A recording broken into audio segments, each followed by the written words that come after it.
Good afternoon. Welcome to the Rotary Club of Lexington. If you hear a rasp in my voice, I have a small case of laryngitis, and I'm sure you all appreciate that. With that, I'd like to bring Steve Keller to the front for our four-way test pledge and inspiration.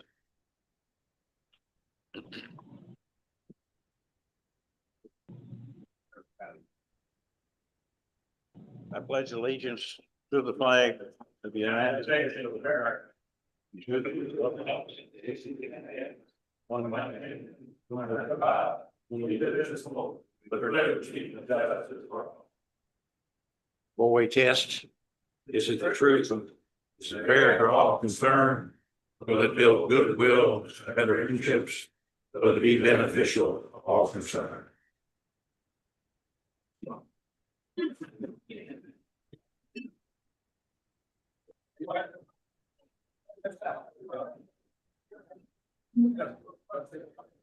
My inspiration speech comes from my Lord and Savior, Jesus Christ. Are there any Catholics in the audience? One, two. Are there any Christians in the audience? 4 weeks from today, April 2nd, will be Holy Thursday. On that night, we will celebrate the Last Supper. This is a very important event in the Catholic Church. On that night, Jesus instituted the Holy Eucharist.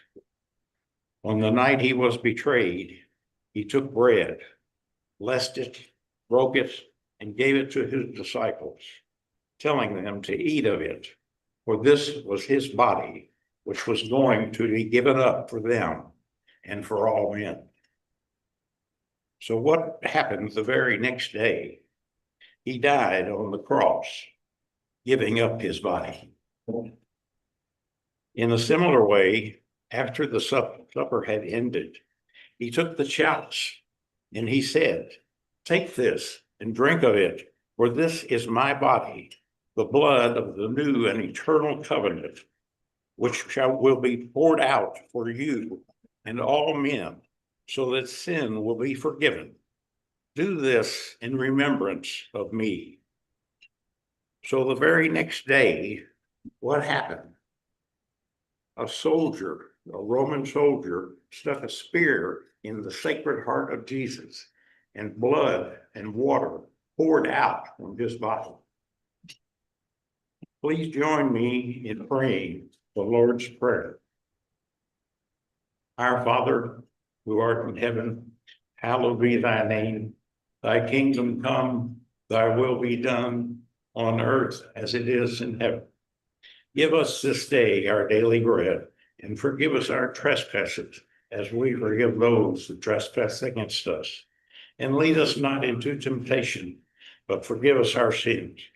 For thine is the kingdom, the power, and the glory, now and forever. Let me leave you with some food for thought. You're not going to live forever, and this ain't no dress rehearsal. Thank you.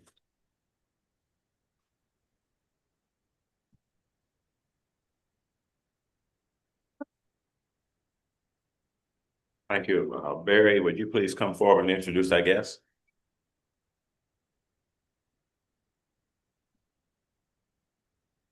Thank you, President Wilson. Good afternoon, everybody. We have actually several guests today. And when I say your name, would you please rise and let us recognize you? We have Sterling Baxter, Sterling is a guest of Zach Moscow. Sterling, thanks for coming. Alex Garcia. Where's Alex? There he is. Alex is the guest of Sean Lyons. Of course, you're going to meet our speaker in a few minutes, and Tina, we're delighted to have you here today. We have the Reverend Richard Watts, who, there's Reverend Watts right back there. And he is a guest of Steve Kellogg. So I hope Steve made us all proud today, including you, Reverend. And David Brian Blondell.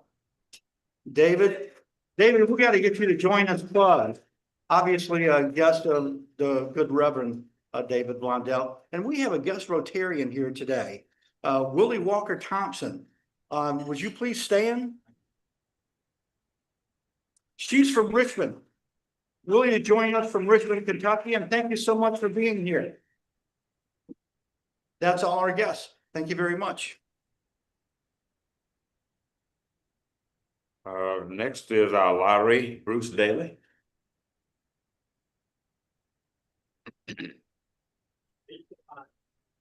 We're looking for the ace of diamonds. How much money do we have?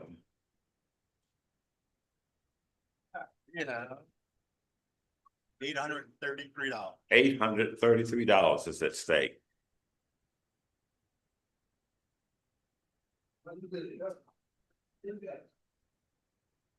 The last three digits, 319.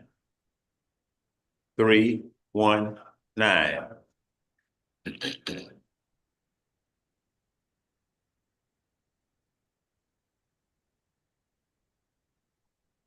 Three, $20. 319.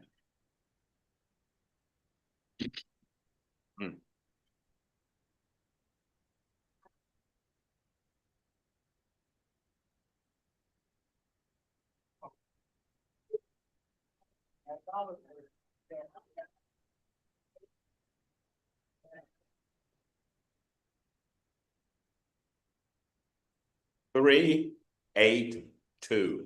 382.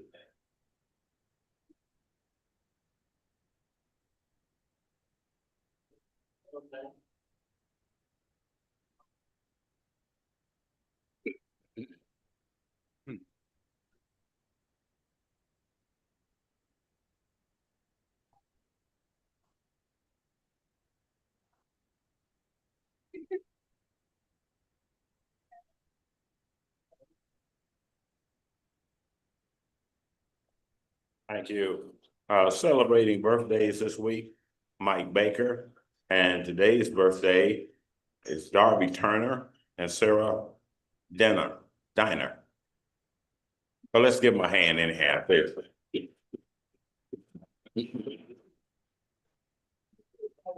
For announcements, you all have heard, of course, about March Madness as it relates to basketball.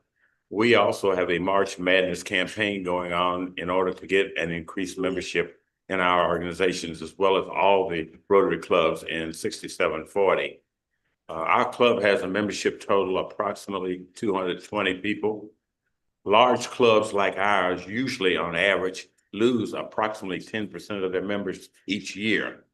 So that means we lose about 22 people, which means that in order to grow, we got to make up 22 plus. Well, I'm happy to note that our membership committee and working with you all, we have been able to do that. We're in the plus category, but we need to be way in the plus category.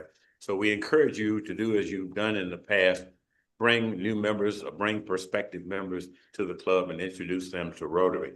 In addition to that, you can ask them to pick up on our social media thing and use it to network with their friends as such. So let's remember March Madness, March Membership Madness as such. March the 14th, just a reminder, this is the St. Patrick's Day Parade, and we would like to have as many members to come out as possible. Bring your family, your friends, your dogs, cats, whatever the case may be. And as I warned you last week, we're going to try to do the best we can. I'm going to provide you with some small shovels, just in case we get positioned behind the horses. And now, by the way, in order to participate in the parade, you need to meet at the Thoroughbred Park at 12:30. The parade starts at 1, so be there at 12:30. And now for a special announcement from Lyle related to the Soul on Souls. Thanks, Bill. Well, I'm the president-elect, and they meet once a year to kind of prep me for next year. And this meeting is coming up later in March. And Saturday, we had a little meeting and they said, oh, by the way, we're going to do a little fundraiser. It's not really funds, it's shoes, soles. We're supporting, and this is all across the nation. All these clubs are doing this, and there's a competition. So soles for souls. That's shoe soles for the soul. This organization delivers shoes in 129 countries around the world. They're really doing great work. They're based in Nashville. So I've got to take a whole bunch of shoes. They can be new or used shoes. And so I've got a box out there. I'll have it here next week. This is it. Next week, I need them. And I'm going to load the car up and see if I can just cover them up with shoes down in Chattanooga when I go to the meeting. So I need some shoes, any kind, any size, any color. Bring them on. Sure appreciate your help. And we're doing it at my church too. Sean's down here. So we're collecting them up. We're going to try to make a good showing. Thanks, Bill. Now we have a special presentation by Paul Tuning.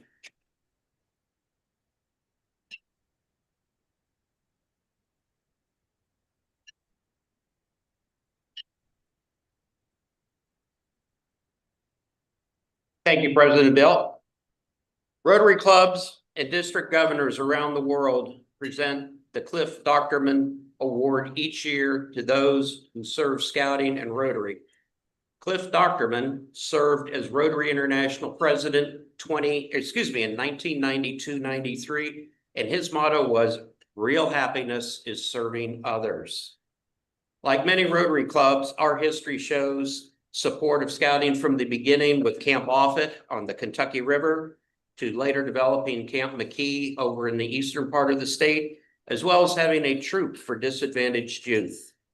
Our honoree this year served as a Scouting leader at Christ the King Cathedral, where his son became an Eagle Scout, and he continued as a Scoutmaster after his son left the program.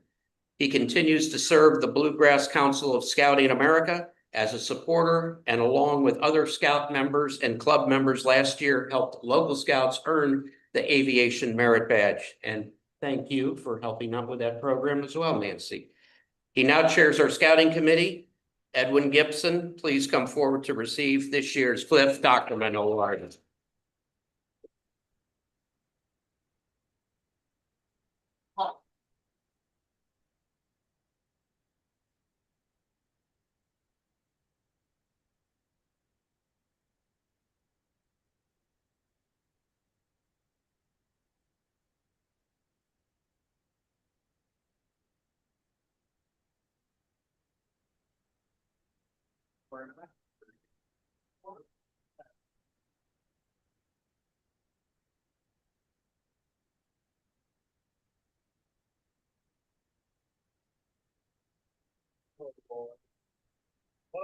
There we go.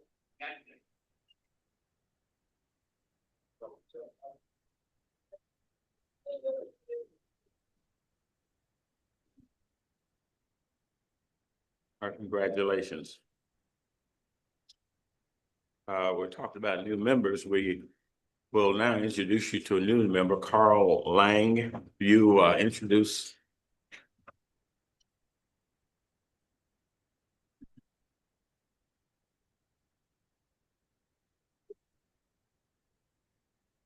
It's my pleasure to introduce a new Rotarian, Dr. Coleman Sloan. Coleman's a native of Lexington. His grandfather was a dentist, and he is a dentist. He took my practice, took my part in my practice at Lang Ryder and Reynolds.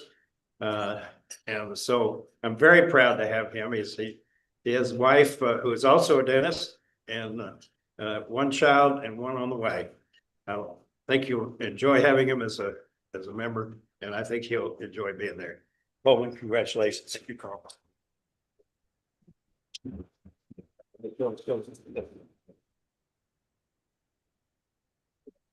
Well, we welcome you, Rotarian Sloan.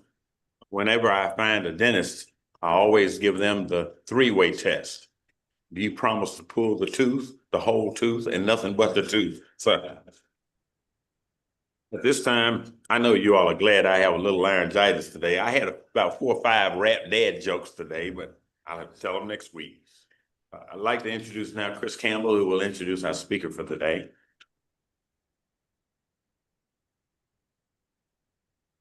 I'm glad you did your disclaimer, Bill. I was gonna make an excuse for him. I want to add something to something that was just said about March Madness, not the basketball kind, but the membership kind. We on the membership committee specifically are asking you to do one or both of 2 things. Real simple. One, invite somebody. Bring somebody here with you within the next month. Second thing, share posts that Peggy or others put on the club website or Facebook page. Share those to your friends if you're on Facebook. If you're not, well, so what? At least invite somebody. So we're asking you to do one of those 2 things specifically during the next month. Thank you, Brett. I'd like to introduce Tina Nance. Tina is the executive director of the Aviation Museum of Kentucky, soon to be known as the Kentucky Aerospace Education Center. Actually, we're officially already known that way by the Secretary of State.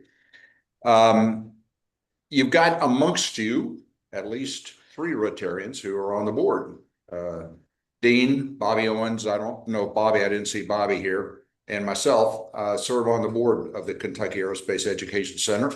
Jerry Vandermeer was the former executive director. So there's a lot of ties, a lot of Rotary ties with the Aviation Museum of Kentucky.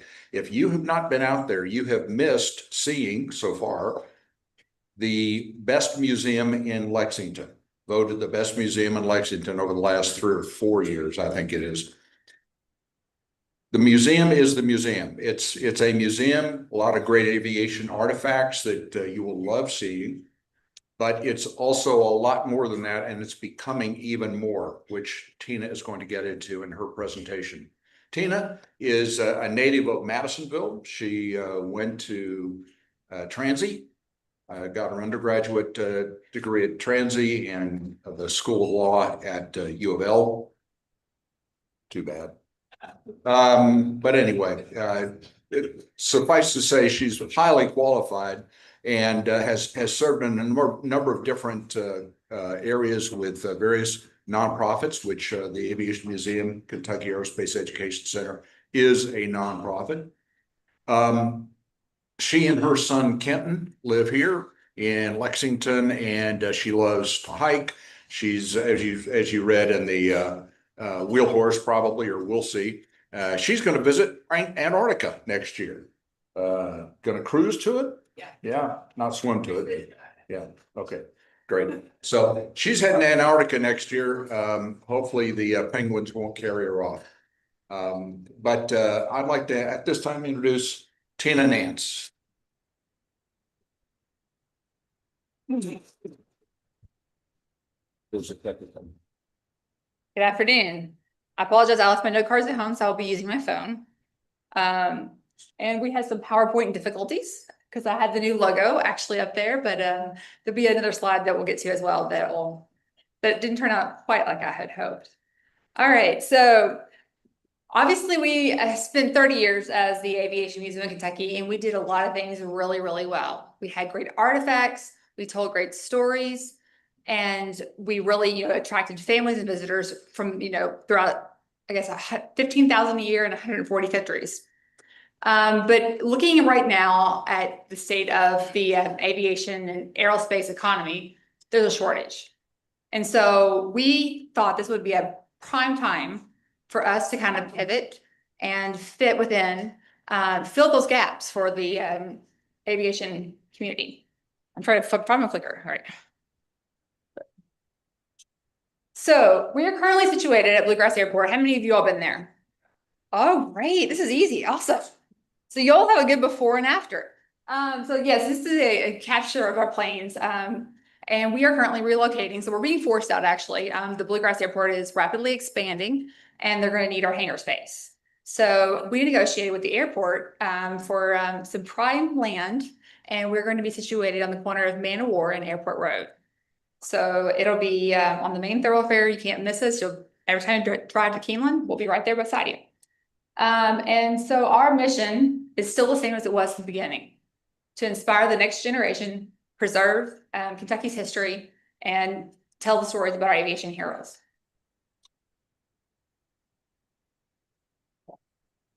So yes, this is where we are. And like I said, we have over 15,000 visitors a year, and this is something we need to work on. And our relocation will definitely help us with that moving forward, because we have over 24 aircraft. We're getting ready to acquire another one. I'll go ahead and answer here. We're getting ready to acquire a Harrier. It'll be in May, so it should be installed when you are there. We're very, very excited about that. Okay. So we began the beginning stages of planning for this new museum. What it's going to look like, how is it going to inspire, and how this mission is going to be moved forward. So at the core of us is the Aviation Museum of Kentucky. So this entire, I guess the entire left-hand side of the building will be the exhibition hall. So we're going to have new enhanced exhibits, galleries and aircraft, interactive panels and displays, flight simulators, things for everyone of all ages, AR videos. And we've undergone a very intensive process to try to make sure that this is as immersive, as educational, and insightful as possible. And it also, at the same time, sorry, I keep hitting this thing. Within the museum, we have a sector on the side, on the right-hand side, that's going to be our education center. And that is where we're going to have a large classroom, 2 simulator labs, and we will invite school trips. So our goal is to have every 6th grader within a 50-mile radius to visit this facility, to be inspired, to see what we do, to see that there are careers in aviation within their backyard. Let's see. We want this to be a STEM environment too for, all types of science teachers as well. And this was going to be a map of our new location, our current location, and where we're going, but my apologies, you have a blank screen.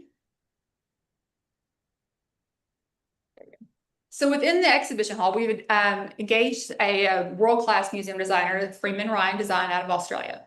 And what they're doing is they're breaking down our artifacts, and they're going through our collections and saying, how can we tell these stories better?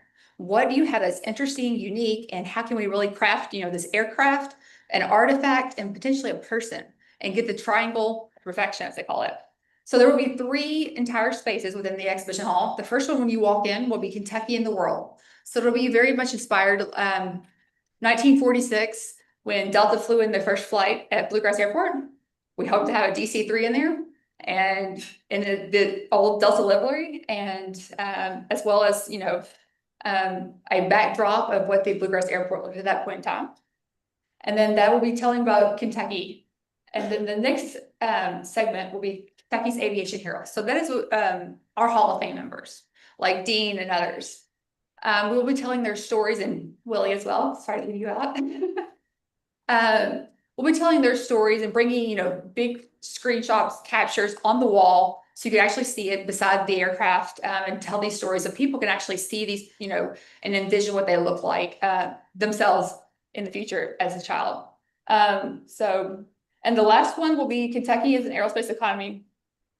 So what is key about this is we're going to have a huge capital campaign that we're starting to commence right now. And this building is going to cost about $32 million to build. And so what we want to do is really kind of bring in the aviation aerospace economy within the state. It is a booming economy. It is robust. And I'll get to the slide in a minute, but we are 2nd and 3rd in the nation in exports. And, it's bigger than horses and bourbon combined.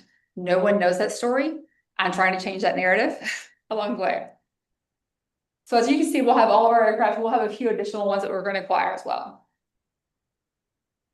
And so moving forward, we have some things that we have done really, really well. We have a great education program, in particular our aviation summer camps. These are held in Lexington and throughout the entire state. We have about 400 to 500 kids each year, and about 10,000 students have gone through this program. And these, it's a 2-day program. They learn about aeronautics, navigation. They have some time in a flight sim, and then they cap it all off. They actually get to fly an airplane with the CFI. And so we'll continue those, and we have them in Bowling Green, Northern Kentucky, Pikeville, Owensboro, leaving a few out, we're trying to get Ashland and Hazard lined up as well. And see, Northern Kentucky, yeah, CG. If you visit our museum right now, we have a very, very interesting learning lab going on with the BD5. So are you all familiar with the James Bond movies and the plane he flew? So we're building one of those. And we're inviting in, we have some volunteers that come in on Saturdays. And they usually bring in kids and sometimes adults join them. But they're doing all the pop rivets and putting this plane together piece by piece and following instructions. It's a really cool thing to see it come to life. And these kids really, really do enjoy it. And we're continuing that kind of thing as well. We're also have just undergone our kind of a drone pilot test prep course session, which we, to fly a drone, you have to have a special certification. And so we are trying to, that test, from what I hear, I have not taken it myself, is very difficult to pass. And so we actually worked and partnered with Fayette County's aviation teacher, Nathan Hoskins, and he came out and taught the program. And we had our first group go through that, and we hope, and we'll continue doing that in more programs in the future of similar nature. And then we have partnerships that we are expanding and trying to increase our impact throughout the entire state.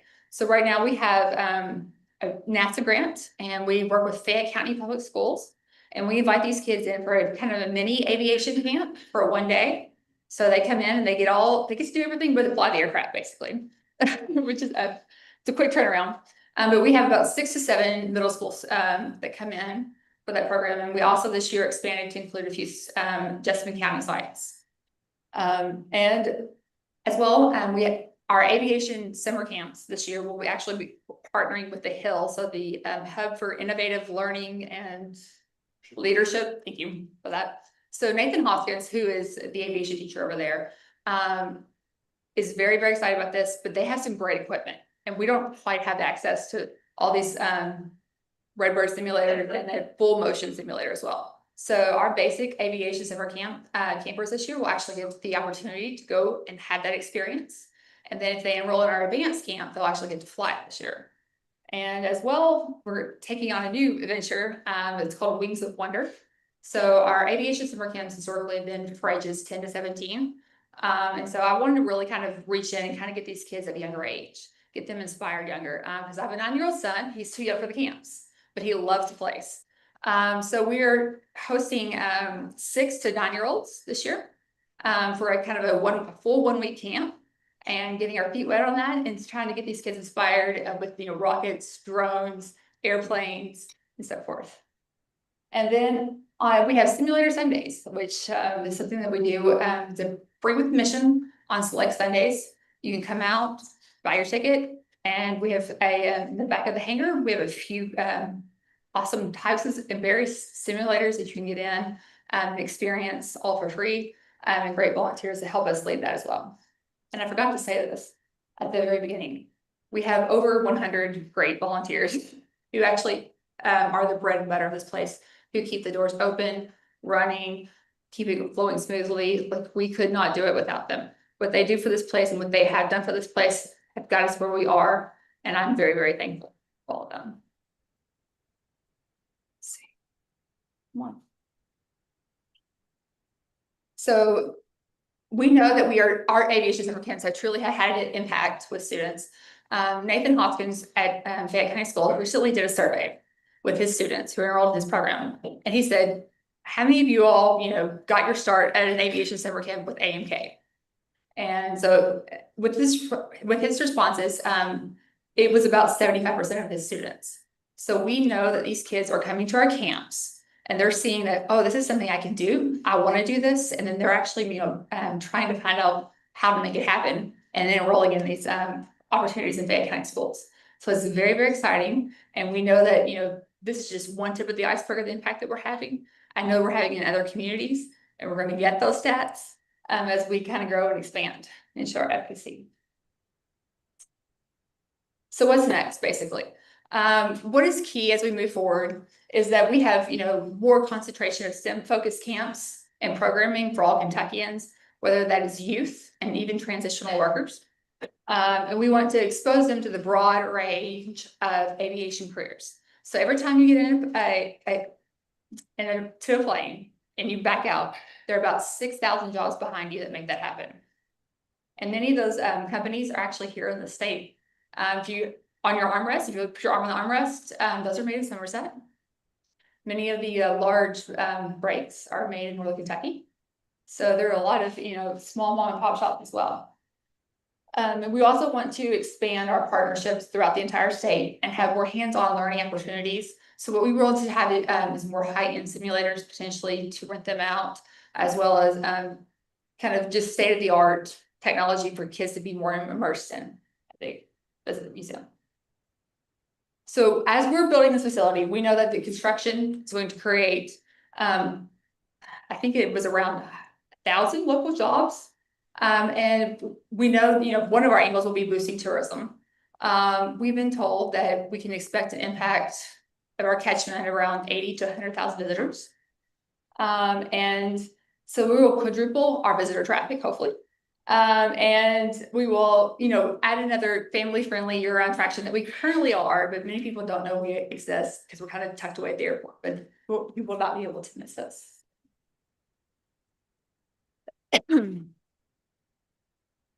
So here's what I was talking about. Kentucky's aviation aerospace economy is truly booming. It is an $18 billion economic engine for the entire state. Like I said, bigger than horses and bourbon combined. And the industries that are here a lot of them are, UPS, DHL, Amazon Air, Lockheed. We have big industries that are situated here that are doing great things within the commerce for us. And this project, really, we want to help meet those demands. There's thousands of pilots that are in shortage, as well as A&P mechanics. We want to truly inspire these kids, show them that these jobs are actually in their backyard. You don't have to leave the state. Because I know many of these companies are seeking students and graduates from out of state. So they're getting their best and brightest from somewhere else. They actually should be getting them here. So the payoff for Kentucky. Our goal is to actually create more jobs for stable, high-paying jobs, drive tourism, and create this workforce pipeline. Because we see it as serving as the foundation of the aviation workforce pipeline. We also want to preserve our heritage, our history, like we do now currently. We want to have a more enhanced collections care policy going forward, and make sure that we take care of these great artifacts. We like our aircraft, a lot of our we have a world-class WASP displays, actually Smithsonian level quality, I've been told. And we hope that these kids actually understand that these are going to be high-paying jobs, that this will be a payoff for them in the long run to seek a career within the state.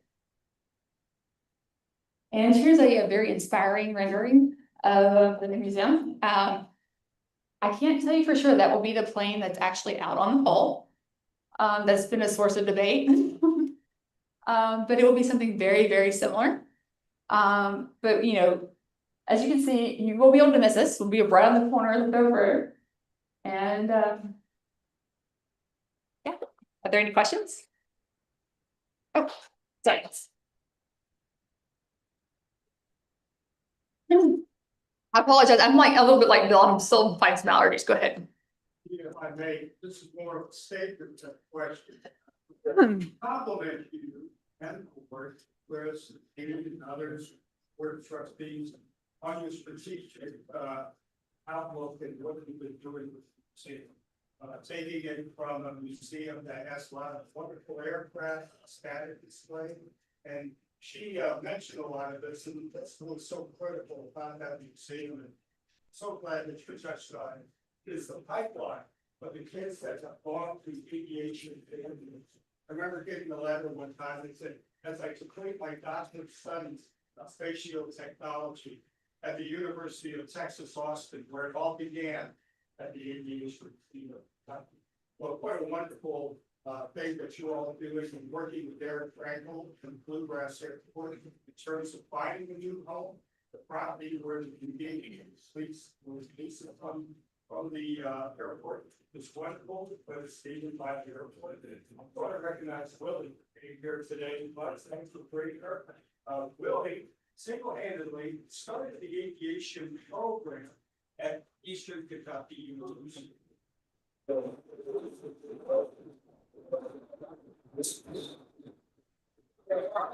kids end up going to KU, and from there, guess what? They go to one of those 23,000 positions in commercial and general aviation airports here in Kentucky, providing a lot of great wages. Sorry to ramble on, but glad that Chris, you brought her here today. Good job. Keep it up.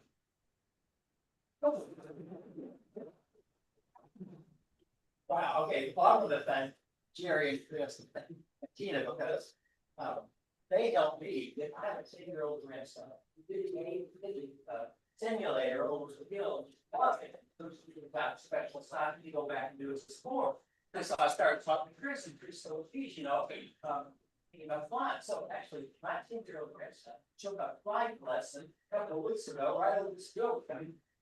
With Chris, he took off. I was in the back. My wife did it. The whole family took off down in one house. Especially with care of us. It was great. And then Tina, I got to talk with Tina. So for Tina's self, I got him signed up for 2 days at the Hill for simulation training and then 2 days at the airport for other additional training this summer. I talked to other people, kids, grandkids have done it. It's one blast, really. So my grandson is really looking forward to it. But I need to meet you, because he lives in Richmond, so I need to get him over. Check out what's going on. Yeah, so thank you, but I'm curious, if somebody wants to come and help build this airplane on the weekend, what do they have to do to get signed up to do that or anything? All you need to do is show up. They're usually there from 10 a.m. to 2 p.m. on Saturdays. So just show up. Bring a tool? We have all the tools. We just need people. And Willie, I don't know if you know this actually, but this summer EKU will be our flight provider for our summer camp. So we'll have EKU tails on the field. So. Anything else? Go ahead. Where do you get the heritage? The Harrier's coming out of North Carolina. It'll be flying in. And then they're going to demill the aircraft, take out all the explosive parts, the ejection seats and so forth, take out the fuel, and then we'll work on installing it within the museum. So it should be here, I think May 5th is the scheduled date, but as we all say internally, it's the military. It may or may not arrive on time. So we're hopeful. And maybe use it somewhere. Exactly. That's my fear. Plane that the kids are building, is that intended to fly on a static display? I'm saying it's a static display. I hope. Yeah, test pilots, maybe. No, Chris. No, there are many other, I know that some EAA programs and other museums actually have a, where they build for fundraising, these airplanes and then actually make them flyable and auction them off for fundraising. And that's something that, I think we would like to pursue in the future. And this is kind of like a test into that for us. I'll make another comment since there's a lot of comments. This picture you're looking at, if you can envision it, Man of War runs along this way. Okay, Airport Road runs this way. Airport Road's not the one you turn in to go to the terminal. This is the one that goes down to the museum currently, and Tex Sutton and other hangars. So this is going to be right on the corner lot. Couldn't get any better. This area right over here is the education center, education wing. A couple levels of rooms, large rooms, really well outfitted to be able to handle really literally hundreds of people with simulators and that type of thing, but also meeting spaces. And then this area with the logo on it right now will extend back here and be the vast majority where the aircraft are located inside, of course. We'll have an aircraft display on the front, hopefully, Man of War side, and on the other side, there will be another aircraft on display. You've got to come out and see the Aviation Museum. Hopefully, we're going to break ground on this facility in about a year from now, and you can help. Yes, like I said, it's gonna be a $32 million capital campaign. And so who knows, I might be knocking on some of your doors, and so hopefully answer as we go forward, kind of, make some partnerships with the community. So. Thank you.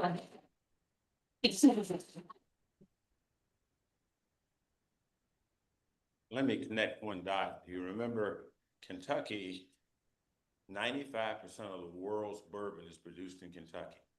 And all that's to say is one thing. We have a lot of Kentuckians flying high right now. And it's not in an airplane. Tina, thank you for your presentation today. And on behalf of us and Bill Strauss, our photographer, thank you.